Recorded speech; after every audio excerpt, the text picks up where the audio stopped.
Margaret Spellings, named the new UNC system president in October 2015. Well, it's a very happy day for Margaret Spellings, too.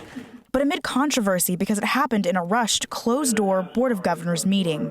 As former Secretary of Education under George W. Bush and current president of the Bush Center, critics say her conservative political leanings align with the conservative BOG. Freedom from illiteracy. Her political history starts in Austin, Texas, where she worked in the Capitol at the Texas state legislature. She was smart, strong-willed, and a hard worker. Scott Hochberg, a 20-year Texas representative, worked with her when she was a lobbyist for the state's school board association. Well, her job was to get Mr. Bush's agenda passed, and she was very effective at that. Spellings also helped pass the No Child Left Behind Act, a federal K-12 law that started right here in Austin, Texas, in this Capitol building.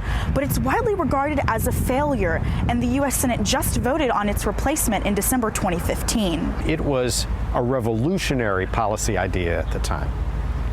We'd never had an accountability system for schools. Regardless of No Child Left Behind's failure or success, UNC professor Altha Cravey, who was escorted out of a December BOG meeting while protesting, says many students and faculty are still angry about Spellings being elected in what Cravey calls a secretive way. So we want her to be dehired, but we'd also like, of course, for the Board of Governors to follow its own rules, to follow North Carolina law. Board member Marty Kotis says the transparent hiring process many protesters wanted just isn't typical. Yeah, I wish we could have had a more transparent process like that. Of course, it's never been that way. So even when Tom Ross was hired, you didn't have that level of transparency going on.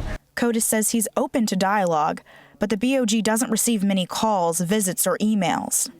The chanting out there does not accomplish what people think it would.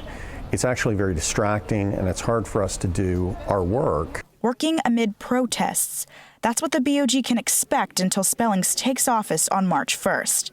And maybe some protests after that, too. In Austin, Texas, I'm Sharon Nunn reporting.